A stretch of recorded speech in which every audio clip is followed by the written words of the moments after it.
پاس جانا ہوتا تھا، وہ ایجنٹس ان سے 200 300 400 1000 روپے کاٹ لیتے تھے، ان کو بہت وہ رلاتے تھے.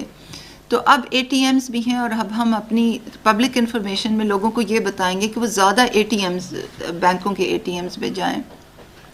اس کے علاوہ ہماری بینکوں کے ساتھ ریئل ٹائم رپورٹنگ ہے، کیونکہ پہلے بینکس ہم سے پیسے لے کے اپنے اکاؤنٹ میں رکھتے تھے اور اس پہ منافع، اور ہمارے پاس کوئی ایسا طریقہ کار نہیں تھا کہ ہم ان کو پش کرتے کہ جی جلدی پیسے دیں لوگوں کو.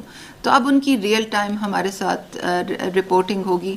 اور سب سے اہم جو ڈیوائسز استعمال ہوں گی، کیونکہ پہلے جو ڈیوائس استعمال ہوتی تھی وہ $10 کی ڈیوائس ہوتی تھی، اس سے آئیڈینٹی تھیفٹ بہت زیادہ ہوتا تھا، جو آئیڈینٹیز کی چوری ہوتی تھی نا. اور ہمارے پاس بہت سی ایسی شکایات ہوتی تھیں کہ میں اگر خاتون ہوں، اپنے پیسے لینے گئی ہوں تو پتہ چلا کہ آپ نے میرے پیسے کسی فلاں ڈسٹرکٹ میں، اس کو جس کو ہم فراڈیولنٹ ودرالز کہتے تھے، اس کا شرح بہت زیادہ تھی. تو اس کی شرح اب انشاءاللہ بالکل ختم ہو جائے گی، کیونکہ جو ڈیوائسز ہیں وہ بہت ہم نے بینکنگ گریڈ ڈیوائس کانٹریکٹ میں اس کو ہم انفورس کر رہے ہیں.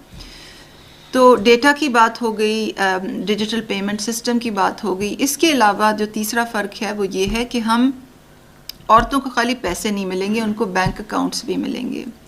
ہم ان کی موبائل فون تک رسائی کو یقینی بنائیں گے، اور اسی لیے ہم یہ تمام آن لائن ٹولز جو ہیں وہ اویلیبل کرا رہے ہیں. اس کے علاوہ جو ہمارا سروے ہے وہ اب ایک live and on going survey ہوگا، کیونکہ پہلے تو یہ تھا نا کہ 10 سال تک انہی لوگوں کو پیسے دیتے رہے، اس میں